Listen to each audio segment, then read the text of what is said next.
I'm just gonna play it then. Why? We'll explain why. How do you feel about that influence that you have? What the hell is that? He looks like a zombie vampire Dracula. What a horrible look. Better be careful. We're coming for So pale.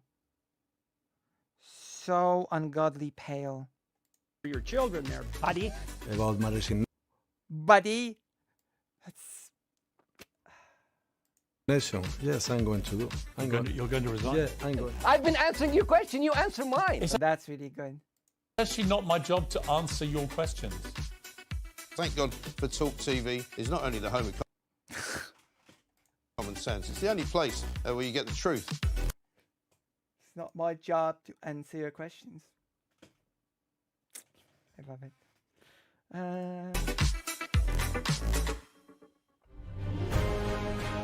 On TV, on radio. Vosh made a few videos covering Piers Morgan, if that helps. Okay, then we should be in the clear. And on your smartphone. This is Talk TV. Tonight, One day I'll have 2.7 million subscribers. Just you wait. So has Dylan Burns. The correct form is so has Dylan Burns. But it's true. I'm going to be taking a look at the debate. I'm sorry. I'm sorry. I'm sorry. It's the English teacher in me. You know that I'm an English teacher, right?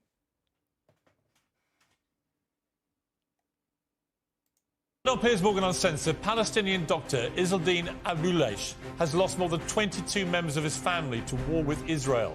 Somehow, he still believes passionately in peace. He joins me live. Okay. Calls for a ceasefire in Gaza. So wait, so he's okay.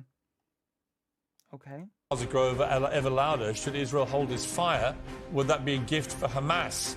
Cenk Uygur and Rabbi Is it Cenk or Jank? I just don't know anymore. Shmuley go head to head. Plus, Debate. protesters across the world have been tearing down posters of Israelis captured and kidnapped by terrorists. This man was caught on camera doing it. I ask him why. Okay. Live from the See how much insight you'll get from me. news building in London. Lucy Hazeh. I don't know. My main thing is history, so you might not get amazing, brilliant. This is Piers Morgan Uncensored. Well, good evening from London. Is there a Piers Morgan censored? Welcome to Piers Morgan Uncensored. The job of the Home Secretary is to keep our country safe. Suella Braverman is doing the exact opposite. A Speaks so fast. reckless disregard for the responsibility of the office she holds, a very high office, is now actively putting people in danger. Quite frankly, she's become a disgrace to her government and her country. Today, Braverman accused London's Met Police of playing favourites with pro-Palestine protesters, even going as far as to claim that senior officers are deliberately allowing them to break the law. She slurs the protesters as mobs. And no matter where you stand on the Palestine march plan for Armistice Day, the Home Secretary should be calling for calm and letting the police get on with their jobs. Instead, she's pouring fuel on the flames of a tense situation that's already in grave danger of blowing up. This was the reaction of former Met Chief Superintendent Dal Babu. Right-wing groups who are going to turn up, who have been emboldened by what the Home Secretary says. Some of the things that Suella Braverman is saying I don't know much about these protests in the UK. I know there were protests of very Orthodox Jewish people. a brown woman would not be tolerated if it was said by a white man, a white woman. You know, some of the things she said about Pakistani men, some of the things she's saying about hate marches. You know, I'm just flabbergasted. Well, he's right. As officers prepare to keep the peace at one of the most inflammatory public demonstrations in years, she's effectively told the public they can't trust the police. She compared the Palestine supporters to Protestants in Northern Ireland, equating her own unionist supporters with terrorist sympathisers. She called an anti-war protest a hate march to rile the public. Now she's given the green light to vigilantes. All this in the same week. She outrageously said that being homeless... I would have to know more about this, to be honest, about this protest. Okay, let's go to the... because I just don't know. Oh? Again, and this time for good. Well, my first guest tonight has lost an unbelievably... Now we can start with this. I just know far too little about the whole protest in the UK. Large number of relatives to war in Gaza. In 2009, tragedy struck Dr. Izzeldin Abuleish when an Israeli tank shelled his home, claiming the lives of his 3 daughters and a niece. But the current conflict has also taken the lives of many more of his relatives. And Dr. Abuleish, a trailblazing figure, made history as the first Palestinian doctor to serve in an Israeli hospital. He's a passionate advocate for peace and reconciliation between Israelis and Palestinians, a mission that he encapsulated in his memoir entitled I Shall Not Hate, A Gaza Doctor's Journey on the Path to Peace and Human Dignity. And I feel honoured, actually, to say that Dr. Izzeldin Abuleish joins me now. Okay. Doctor, thank you for coming here today. Thank you so much. I greatly appreciate it. I know we were just talking before we came on air. You were raised in the Jabali refugee camp. I was born, raised, and lived in my home still in Jabalia camp. And a lot of your relatives have already been killed since October the 7th there. Yes. In these airstrikes. But also you've told me that right now there are ongoing attacks. Yes, they are there in Jabalia camp, living, staying there. They are alive now.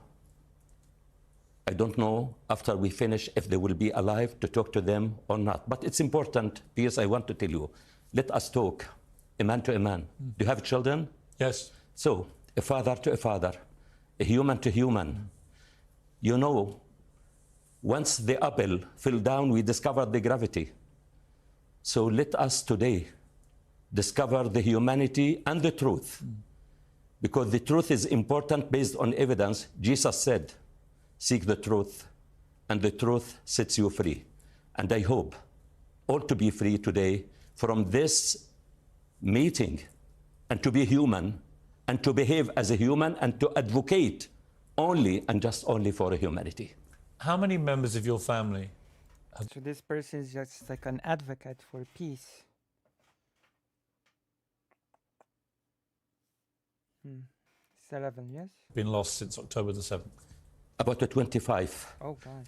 October 7th, when I watched it, I found that my sister's house, where my brothers and nieces were there, and this is all the members of the family who were killed. These are all your members of your family? Of the family on the 7th. They became piles, their bodies. This is my niece who was killed. This is her body. This my niece who was engineering, graduated. She was found under the rubble. This is my niece. She is a medical doctor. She was supposed to start her specialty. This, my cousin. This is my nephew, who is a physiotherapist, and he was killed. This is my niece's daughter, and that's what we... And so we're sort of seeing the trajectory that this war is taking, as Israel is basically committing genocidal action, in my opinion at least.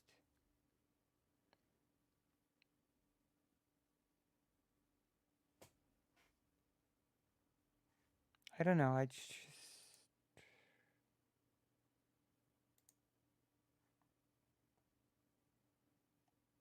Oh.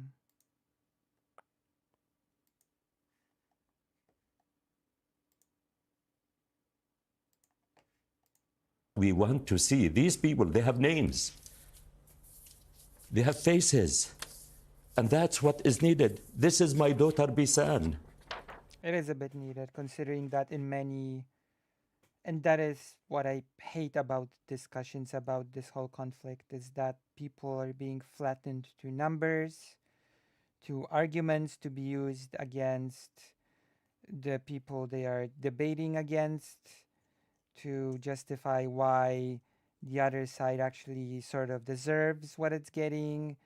And as some people say, giving ground to any side necessitates the destruction of the other, so I will choose this side. It's the way this topic is discussed is just ridiculous. I think I can count on one finger of my hand to people that I trust to discuss Israel Palestine, from streamers. I don't know, maybe one, maybe two people I trust to discuss this topic without it becoming horrible and sickening.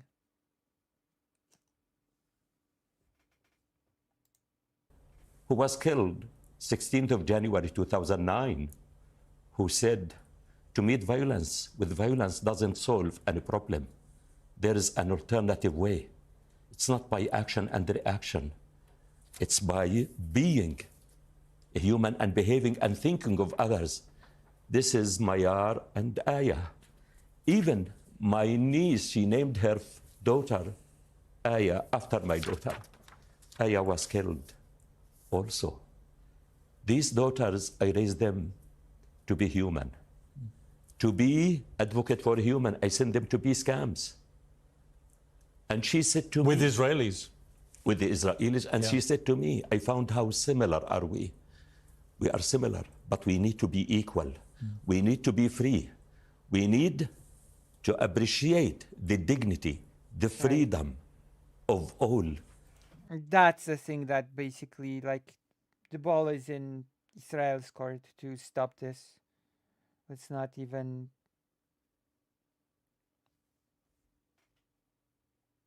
Does the life, I want to ask you, does the life of the Palestinians matter as equal to the Israelis or not? Yes. Does the freedom of the Palestinians matter as the freedom of the Israelis? Yes. And that's what always I advocated for. I worked at the hospital when I deliver a baby, the newborn baby. The cry of the newborn To baby. me, it's always quite shocking how the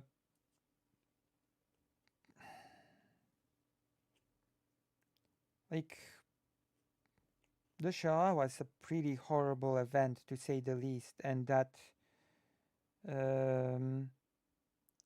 a country that supposedly was founded on the never again promise would do something like this right now, would be doing.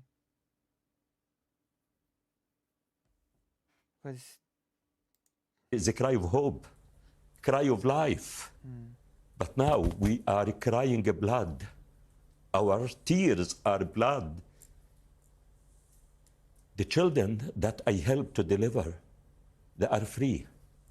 All of them are free. Why not to run a normal, free life? Medicine for me is a human equalizer, stabilizer, socializer, and harmonizer. So we need to live free, with dignity, with equality in this world. And that's the peace. I fully advocate it. Because once we have these means, peace will be a consequence. Violence that we talk about, violence, what is violence? Violence when we violate someone's dignity, life, and the human rights. So it's time.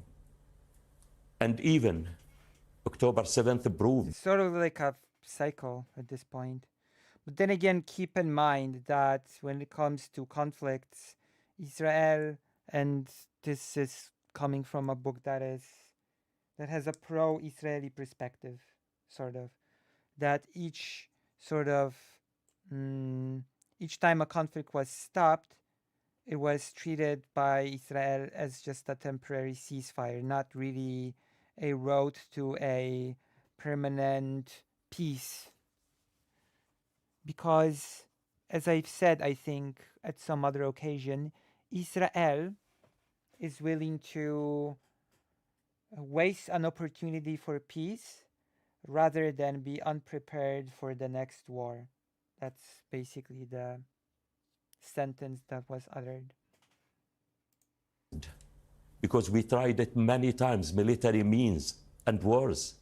It's a futile. It's a waste of time and lives. It increases bloodshed, animosity, hatred, violence, pain, suffering, and most important is the extremism. The only way is to sit, and I am sure this can't be solved with the military means. It's only by political and diplomatic means, acknowledging the rights of all. Well, there has to be, like, Israel is not going to do it. So there has to be, like, this. The US could do it. Let's also be honest about that. If the US wanted this to stop, it very well could make Israel, like, stop. But it won't. To live side by side as equal. And that's the only way, without leaving anyone behind. You talked earlier about growing I'm not up. sure that's an option right now. I mean, it would take a lot for that to happen right now. Joe would need to get his act together for it to stop. Up in the Jabali refugee camp, which was struck, of course, by airstrikes, devastatingly killing members of your family, as you've just recounted so powerfully. What was life like when you were there as a young person? My life as a Palestinian refugee, because I was born as a refugee, my parents were refugees. My grandparents were refugees. They were expelled from their homeland. Right. To be thrown as a refugee. And being a refugee, what do we mean by a refugee? You are deprived of your dignity. You become moving in this world naked, exposed. Yes. But thanks to We our... already discussed this in the dedicated refugee segment, but refugees are treated basically as not human in many cases, that they just very, like, as either as tools of other countries or as pests that need to be turned around. In Poland-Belarusian border crisis, like, people just die from being turned around to the barbed wires. The situation of refugees around the world is not being talked about quite enough. Our parents, they lost everything, but they realized the hope is in their children. We have to be educated, and Palestinian people, they invest everything in the education of their children. They cut from their food that now in Gaza Strip, with the collective punishment, they are deprived of bread. And there is a collective punishment. If the entire population of Gaza is being bombed because of Hamas, it's by definition a collective punishment situation. Even if Israel is reluctant, to put it delicately, to admit it. Water, of health, of gas, of a fuel. Right. How would the world... It also affects organizations that try to provide aid, like UNESCO was also caught in the bombing. The destroyed infrastructures made it difficult for them to provide aid to begin with, and then their vehicles were bombed as well, and some of the UNESCO workers were killed as well. So providing aid itself becomes a very difficult task. Can watch it and not to take action? How can you tolerate to see your son hungry? He needs milk. What are you going to do? When I see a bleeding patient, I rush to stop the bleeding. When I see a woman who is in labor pain, I rush to help her. That's a doctor's without job. Discrimination, or to say to her, why are you screaming? Why are you crying? And that's what we need. So as a child, I was I suffered of rheumatic fever, admitted to the hospital. I wanted to be a medical doctor in order to rescue my family from the misery of life. And that's we as Palestinians, we don't believe in the impossible thing. We have hope in our children. I succeeded to get a scholarship to study medicine in Cairo. Everything in life I planned, I succeeded. From Jabalia camp to Cairo University, to London, to Italy, to Belgium, to Harvard University. Even when I went to Harvard, the only thing which was standing with me was Palestine flag to be raised. I am Palestinian and the proud Palestinian. And that's what I want the world to hear from the Palestinians. Palestinians are people like others. It's like, I've heard this argument so many times that that there is no Palestine, that Palestinians are not like a people or a nation, or like it usually comes from people that don't know what they're talking about, in the sense that they have no idea how nation forming happens. If that makes sense, they have no idea how a group of people becomes a nation. And even more crucially, they don't understand that at the end of the day, the question of nation identity is very much about identity, self-identity. Like there were many examples in between Poland, Lithuania, and Ukraine, in which when those nation states, those nations were first still forming between the 19th and 20th century, people would basically just choose where they want to be. Like the first president of Poland was Polish, but his brother chose to be Lithuanian.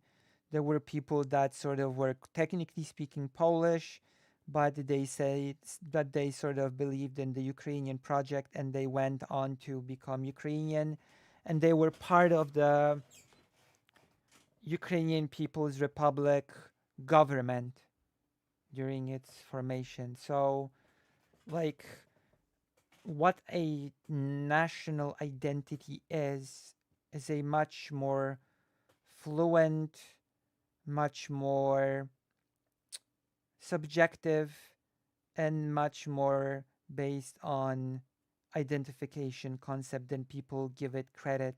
Too many people think that there has to be some tie to biology or even land, or it's a lot more complicated than that, especially when you discuss territories where mixed populations lived and those territories became parts of different nation states, but that's a whole different discussion.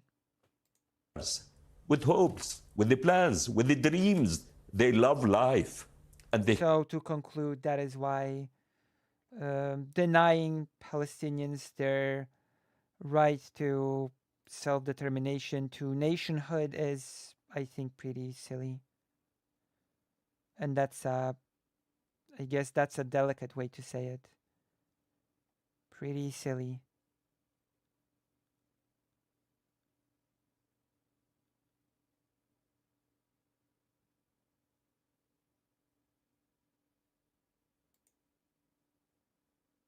Right?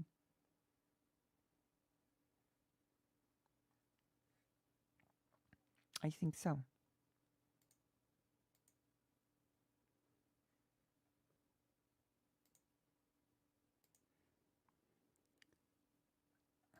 care about others. And that's what we want the world to hear from us, not to hear about us. The only impossible thing I believe in is to return my daughters back to life. It was 2008, I think, when you lost your wife to cancer. And that was a crushing blow, and you were left to bring up your 8 children on your own. Yes. And then within a year, devastatingly, an Israeli tank during that war at the time that was raging at the time with Gaza, an Israeli tank fired on your house, and your 3 daughters and a niece were all killed in the most brutal manner imaginable. blown to pieces by this tank, and you were there. I was with them. And there was an extraordinary moment, and I have asked if you're comfortable with us to play a little bit of this, because I remember it at the time. I was at CNN, was just about to join CNN, and I remember hearing this, and it was just so moving, because you had a friend at an Israeli television station, and you had regular dialogue with him during this war, and you would call in and you'd update and so on. And you came on and you spoke to him just after you'd lost your daughters to this strike, and this is a little bit of that conversation.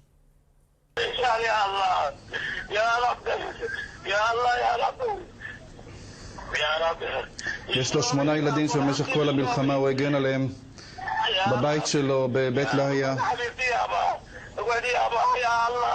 אולי הדבר היחיד שאנחנו יכולים לעשות זה לפנות למי שיכול כבר, אולי בצה"ל, בבית שלו. אבו לש, תגיד לי את הבית שלך, איפה אתה נמצא? אולי ישלחו אמבולנסים אליך, אולי יאפשרו להגיע אליך באמבולנסים.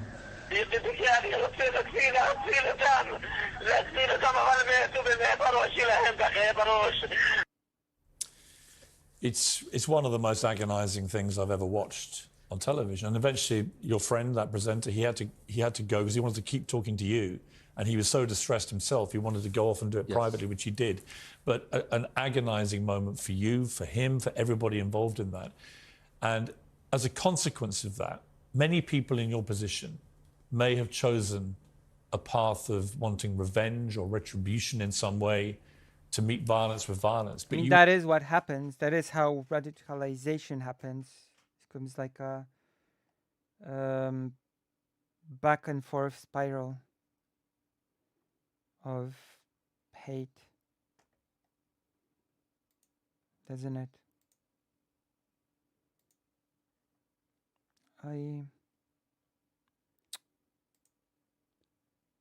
It seems in the case of this doctor that does not. You went completely a different way, and you ended up taking your family and you ended up in Canada. How did you find the strength to not go down the path of wanting revenge? It's important what you mentioned, because my wife passed away 16th of September 2008, Yes. 4:45 p.m. And my daughters were killed 16th of January 2009, 4:45 p.m. 4 months exactly. Two traumas, tragedies. And what you heard, what I said, Ya Allah, Ya Rab, you know the meaning. Oh God, oh Lord. Yes. At that moment, as what I see now, I lost faith in humanity, because the world was watching what is happening as we are watching what is happening now. Palestinians are just numbers. Yes. They are not numbers. Yes, that's exactly how people are being treated, as numbers and as arguments and disputes. They are human. Yes. And that's what I would like each of us who are watching to zoom in, to put himself in the position of the Palestinians. You know what you did so powerfully, Doctor, was when you showed the pictures of your family. So, but it's important. But you put a name to the face. Yes. And you made people at home watching this But understand what these are helped real me? people. But it's important. What helped me? I am a person of faith. This is important. My life experience, my profession as a medical doctor. If a patient dies, I don't stay there.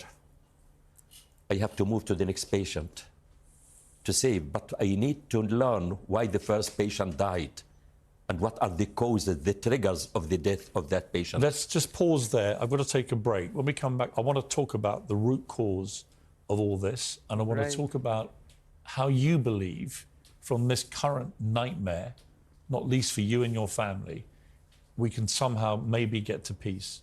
I think you're one of the best people to talk to about that. So we'll be back after the break with Dr. Abu Leish.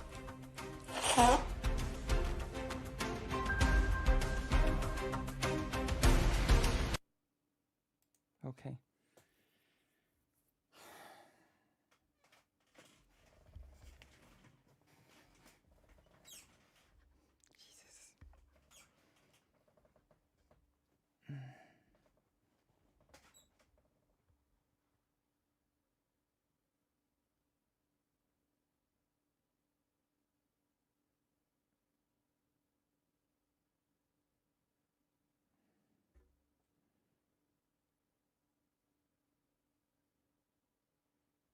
Jesus. Okay.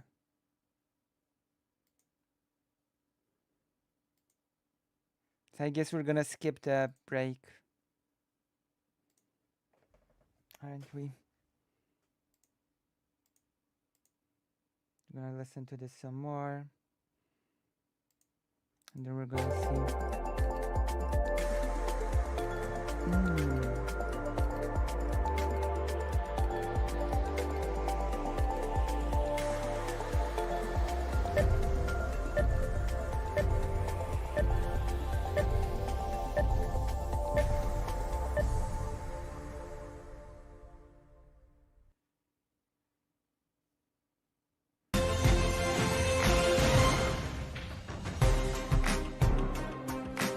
Well, I'm still with Dr. Izzeldin Abuleish. I'm sure anyone who watched that first part of this interview will have been like me, I think,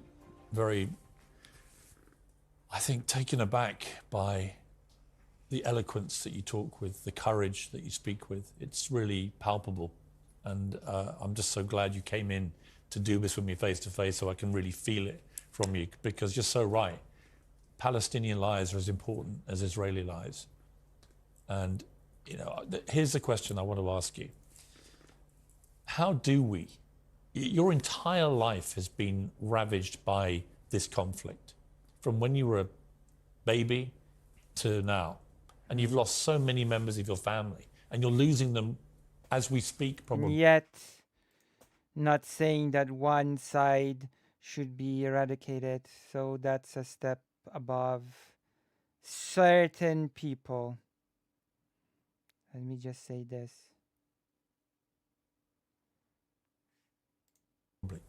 Horrifically, in this camp that you grew up in. It's like this vicious circle that never ends. How do we end it? Yeah, we need to understand the root causes of the problem. The Palestinian people and the Israeli people. And I described it. We are like conjoined twins. We have no other way than to live together. And when we speak about peace, and the people, they talk about peace, peace is not just a word. Peace is a way of life that we believe in it. And there are, between whom we want peace. Peace is a relationship between me and you. Even peace is a relationship between us and the earth, that we damage the earth with the climate change. And there are certain requirements for peace. We need justice, equality, freedom. Human rights, right? Equal yes, rights. Equal rights. Then peace will be a consequence of that. Can peace ever be achieved now if Hamas are in charge in Gaza? As I mentioned to you, it's about Palestinian people and then Israeli people. It's not about Palestinians and the settlers, Smotrich or Ben Gvir or those settlers. We want peace between the people, and that's what is needed. Palestinians and Israelis, we are created. But that has to, in the end, that has to be a political solution. It's the only way. But do you think on either side there is the leadership there that can possibly... I don't think there's the leadership on the Israeli side, and Hamas is just the worst. So, like, Netanyahu, no way. I'm sorry.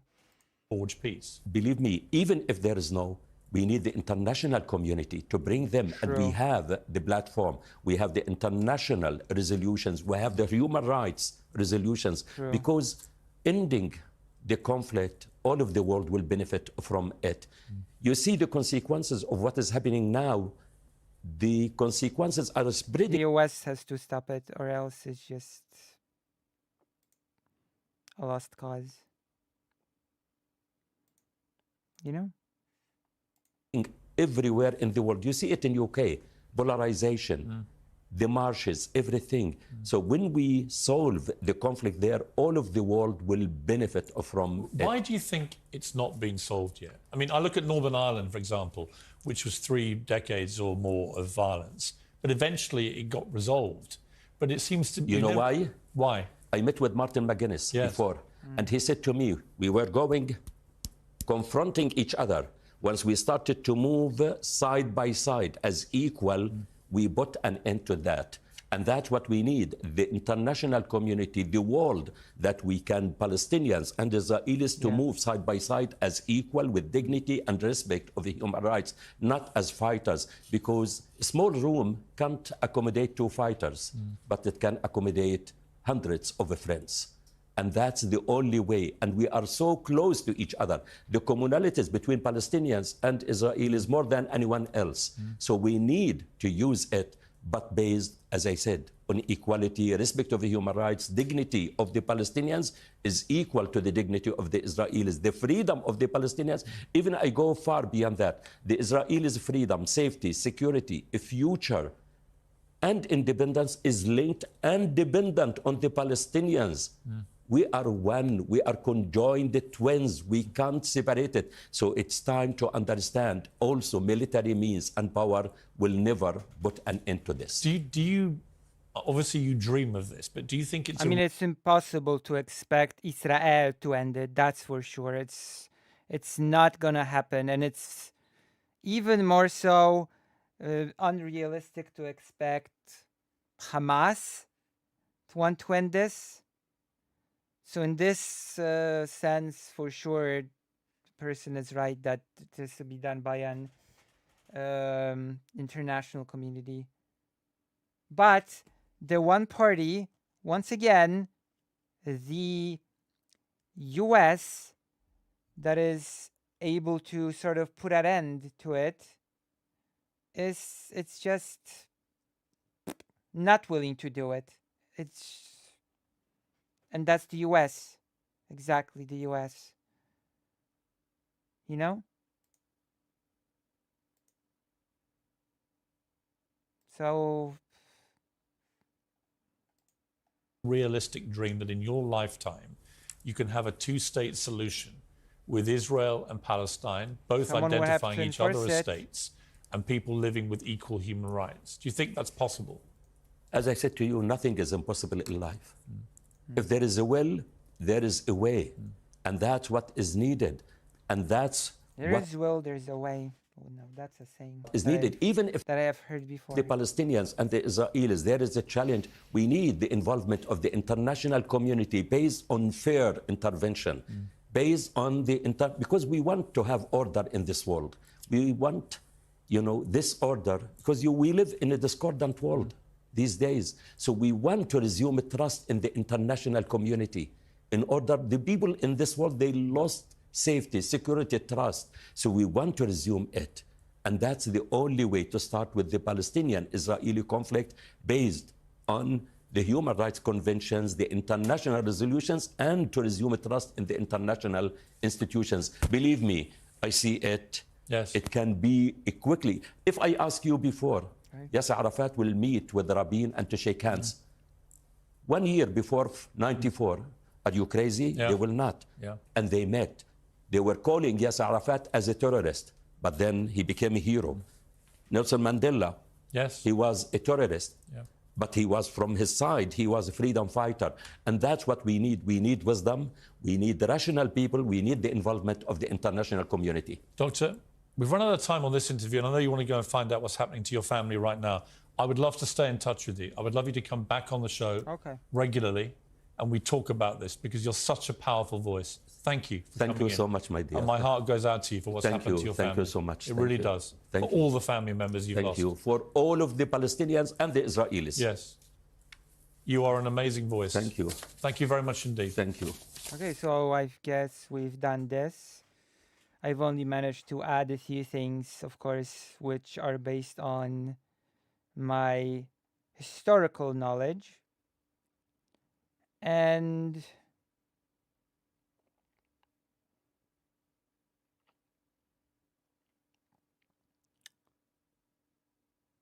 there you go.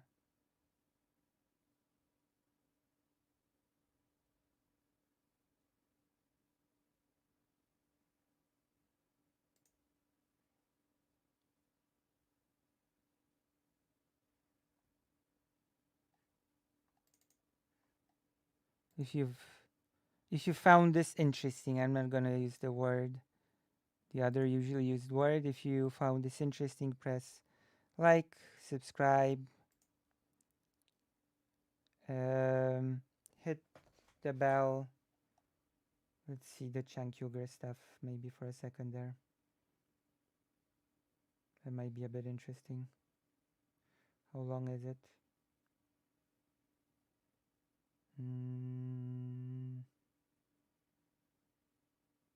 We'll watch a bit of it. If it's not gonna be, if it's gonna frustrate me, then we're just gonna move on. Time for a ceasefire. Joining me now to discuss this, America's rabbi and best-selling author, Rabbi Shmuley Batayak, and welcome back to Young Turks creator and Democratic presidential challenger, Cenk Uygur. Well, welcome to both of you. Cenk, let me start with you. Many people are calling for a ceasefire. Queen Rania of Jordan, Angelina Jolie, Arab leaders, and so on. I presume you would agree with that. Yeah, absolutely. I think that they've murdered enough Palestinian civilians.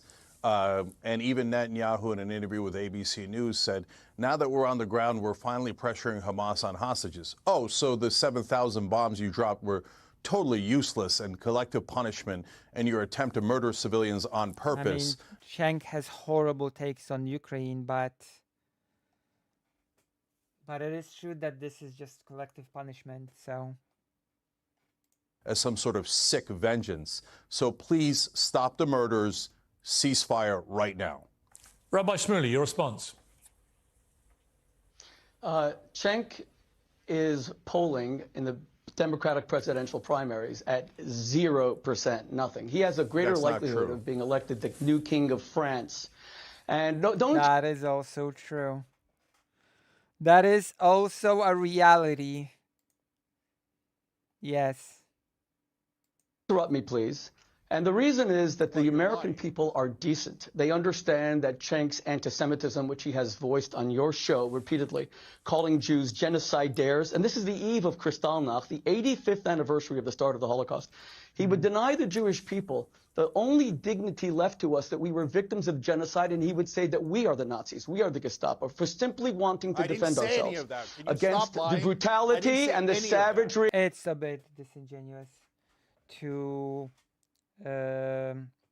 try to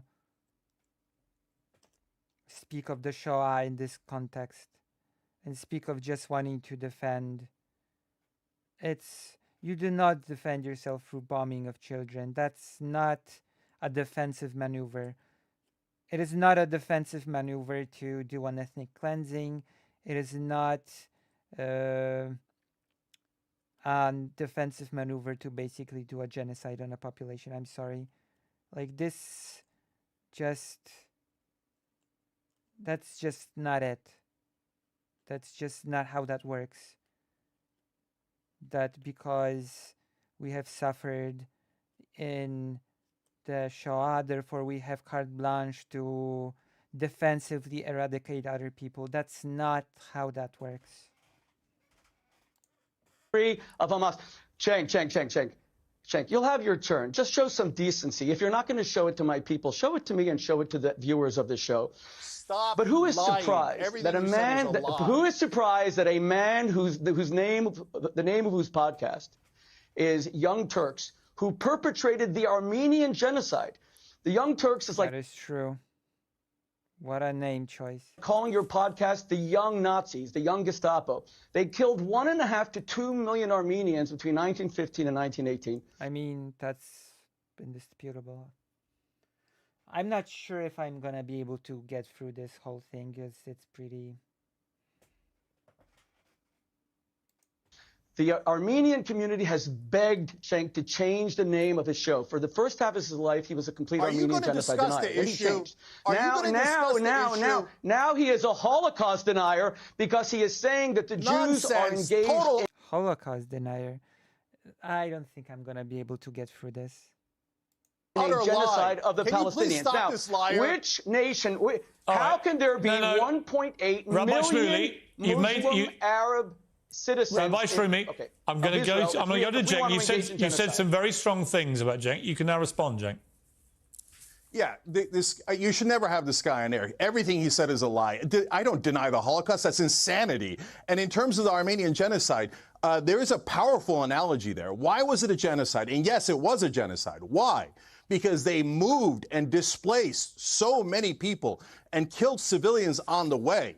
What is Israel doing? Moving and It's more than that. It wasn't just displacing many people and killing them. It was we could go into the whole thing, but the Armenian genocide involved a lot more. Displacing millions of people and killing innocent civilians. It is the exact definition of a genocide. So I think the Jewish people are an amazing people, and their culture is beautiful, and I don't tolerate any anti-Semitism. But I think that the occupation... So many empty platitudes. But he is correct in the sense that the occupation must end, and that the bombing and the killing must end. Like that is a thing that only Israel can basically do. Is decaying the moral core of Israel. How long are you going... I mean, the moral core of Israel has been decaying for a while now. It's like, it's a process. It's not a single event thing. Like, this event has not decayed. It's been decaying for... It's been an ongoing process for a long time now. To oppress these people. But Cenk, and I know this guy, all he wants to do is an ad hominem attack. He's a liar. And you could tell exactly what kind of indecent human being he is. But the main reason he's doing it is to avoid the topic. When are you going to stop murdering Palestinians and cheerleading it? Okay. If you're talking about genocide, you're... Wait, what are you... Is the rabbi murder? No, this is such a bad quote. I don't know what to debate. You're the one right now doing the genocide. May I respond?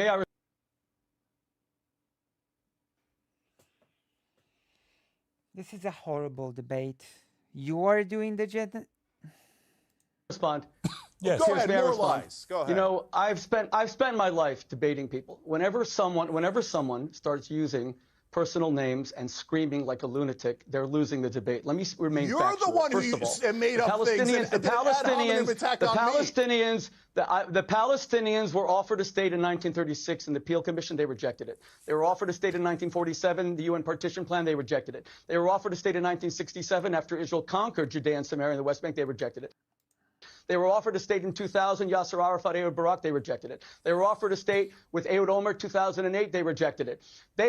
Israel unilaterally withdrew from Gaza in 2005, and they did not create a state. In fact, where were you, Cenk, when you say that you care about Palestinian children, when Hamas stole the highest rate of per capita international foreign aid, larger than the Marshall Plan, from Palestinian children, did not build schools for them, did not build hospitals, took all the money to buy bombs and to build a network of tunnels, which is larger than the New York subway system. Where were you then? Why did you only come up now? In fact, when Bashar al-Assad killed 600,000 children, Arab children, when he gassed them with mustard gas, my organization took out full-page New York Times ads to protect them from sarin gas. Where were you then? You don't care about Arab children. You are a Jew hater, defined as someone who only wants to lie and say that the Jews are genocidaires. And don't try to cancel.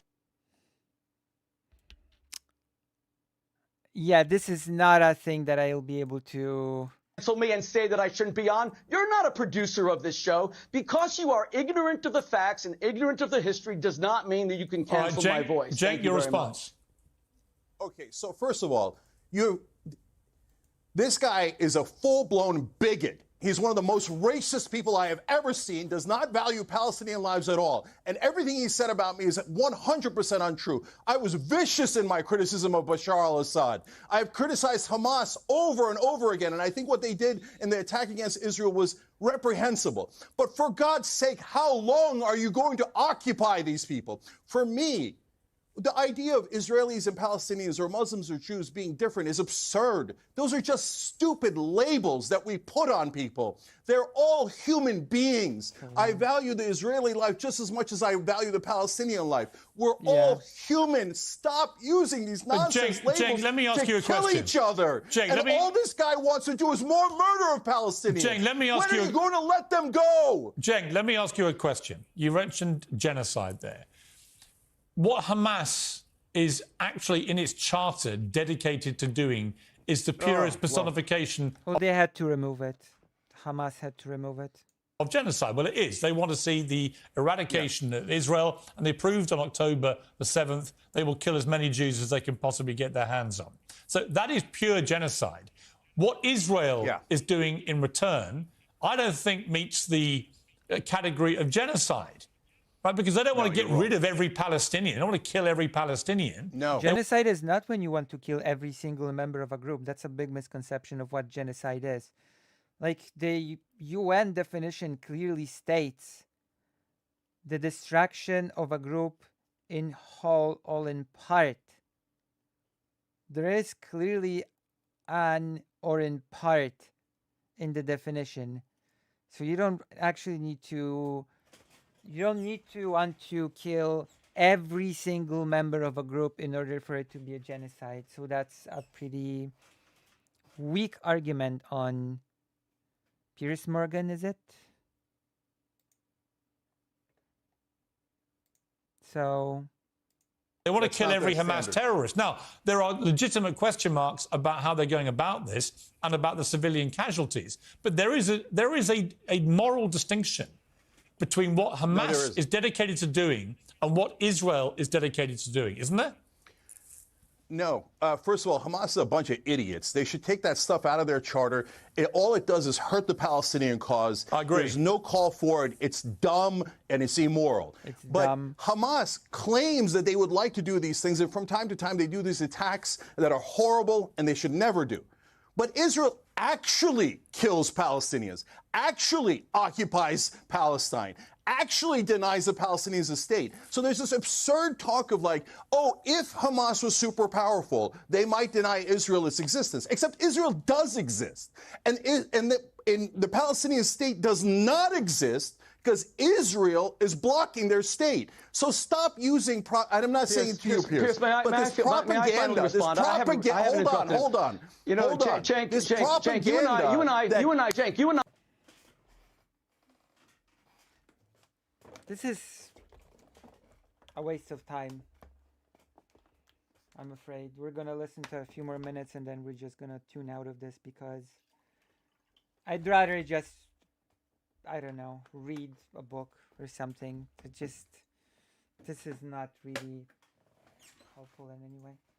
You and I are almost the same age, and I'm actually quite worried for how upset you get on TV. You got to protect your health. You're just kind of losing it. Now, calm down. Because I'm upset that you keep advocating when for you the keep murder on of saying, civilians. Cenk, you have like to a stop terrorist. yelling. You have to stop screaming, and you need to know the facts. The Palestinians were offered a state 7 times, and they rejected it 7 times. Bill Clinton told Yasser Arafat in 2000, you have made me a failure as president because Israel was giving you 97% of Judea and Samaria and the old city of Jerusalem. And Ehud Barak even offered the Temple Mount, the holiest site in Judaism, and the Palestinians rejected it. You simply don't know the history. Read a book. In fact, read a Wikipedia article before you get on TV. Number 2, you know, you made a very good point. That's a pretty harsh. For Piers, that Winston Churchill is the greatest British statesman and hero of the 20th century. Let's remember, when Churchill was faced with a genocidal threat of the Nazis. One could make an argument that Churchill was a pretty awful person, but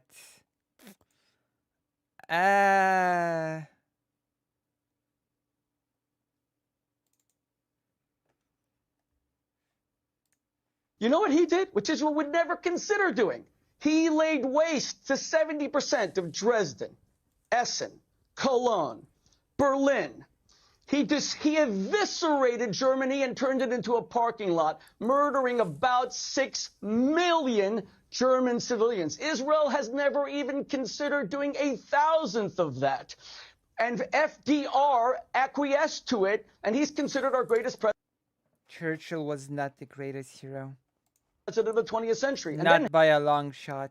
Harry Truman dropped 2 atomic bombs on Nagasaki, Hiroshima. So and Israel has nuclear weapons, has never considered doing that. Israel opened up. Well, they've actually. Okay, let me come at you, Rabbi. I mean, there is that quote of Israel considering that. But So I have one question. I want to come back to you on 2 points. Simple question, Cenk. No, I want to ask you a question, Rabbi. Call Winston Churchill a war criminal on this show today. Will you call Churchill a war criminal? All right, Cenk, answer that question. Okay, so Rabbi Shmuley, if you're actually a rabbi, what the standards of history have changed. If you're actually a rabbi? What? The Mongols went into Baghdad and killed every man, woman, and child, killed 800,000 people, the largest city in the world.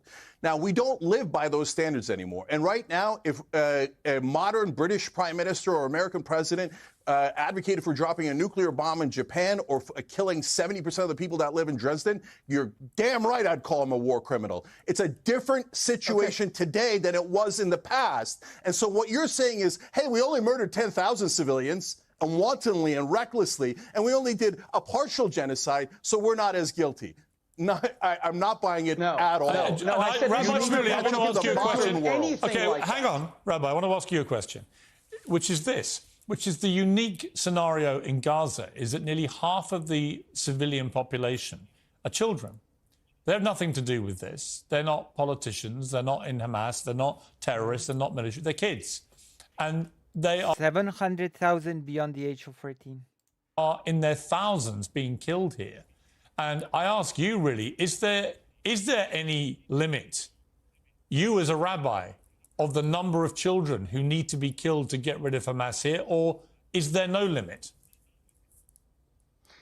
Of course there's a limit. We mourn the death of every Arab, Muslim, Palestinian child as if a Jewish child died. They are absolutely equal before God. That's why Israel withdrew completely and utterly in 2005, something that Cenk will not even acknowledge. There isn't one Israeli soldier, there wasn't until this new invasion, because of the attack on Sderot. I went to those places. Piers, I was there 2 weeks ago.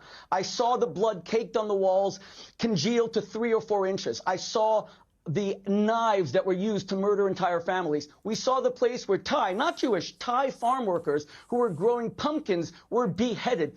We saw the body of Shani Luke, and I spoke to her mother, Ricarda, who was taken naked. These are religious men in Hamas, taken naked in her underwear and What does that have to do with the question of the children? The children are not Hamas. Draw her dead body, these necrophilia savages. We saw all that. That has nothing to do with the question. How many Palestinian children need to die? God forbid, not one. All Hamas needs to do is let the civilian population go south. Stop using. That's not.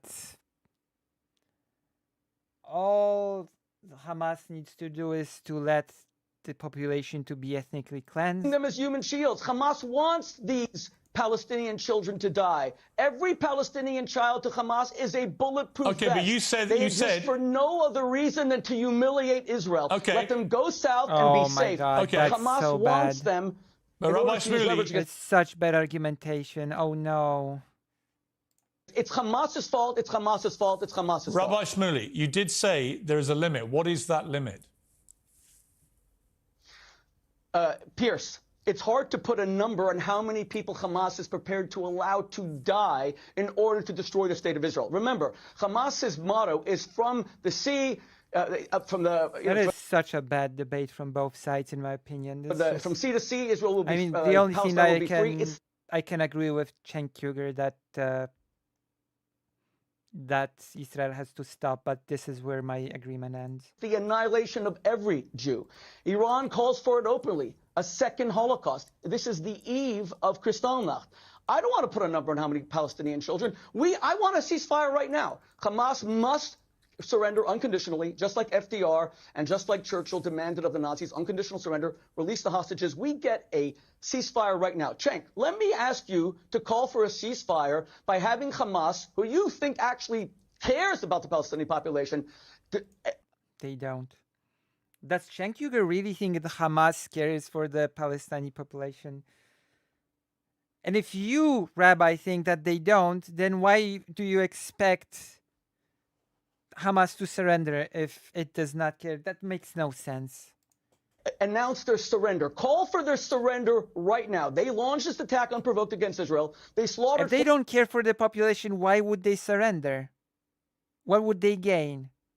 1,400 people. That's not great logic. They are holding little babies whose diapers need to be changed as hostages. Call for them to surrender unconditionally. All right, Cenk, final word to you. Can we? Okay. So, look, all this is nonsense. First of all, Israel did not withdraw. They control the borders of Gaza 100%. And as you can tell now, they cut off the water and power anytime they want. The Jewish people have been oppressed throughout history. My heart goes out to the Jewish people for all the pain and the suffering that they have endured through all of these years. But now Israel, unfortunately, is not the oppressed. It is the oppressor. Look at them dropping 7,000 bombs on grandmothers and children. There's an American nurse that explained on CNN yesterday about how she sees little kids with burns all across their bodies. So Hamas is terrible. Yes, I can call for their surrender. That's easy. I don't like Hamas. I think Hamas is Muslim fundamentalist. But it's an impossible standard, and you know they're not going to meet that standard. And because you want to keep killing those civilians to show them how mighty you are and what a great oppressor you are, I'm sick of it. And it's not only ruining the Palestinians and causing their deaths, but it is ruining. It is causing the moral decay of Israel. Blood libel. This is a blood libel against the Jewish people. You may as well just say that we drink the blood of Christian children in our mouths. Cenk, you are guilty of a blood libel on the eve of Kristallnacht. You should be ashamed of yourself. I'm going to call. This is a blood libel. Change the name of your show away from young Turks who are genocidaires. What a... Okay. I'm going to try and wrestle things back to the host here and call us. This is some highbrow content. Ceasefire for now. It's been a fascinating highbrow discussion, I should say. Debate, very passionate on both sides. I get that. I appreciate you both agreeing to debate each other. I think that's important in this situation. And thank you for coming on the show. Thank you. I appreciate it. This guy's ruining. There's tremendous anti-Semitism in the world. By crying wolf, he's actually hurting the Jewish cause tremendously. From people like you. Okay, you're a bigot. Stop killing Palestinians, you bigot. Okay, we're going to leave it there. This is silly. Yeah, thank you very much. Well, we've done this. Thank you. I'm not even sure if I had much to add. I hated it. Thank you.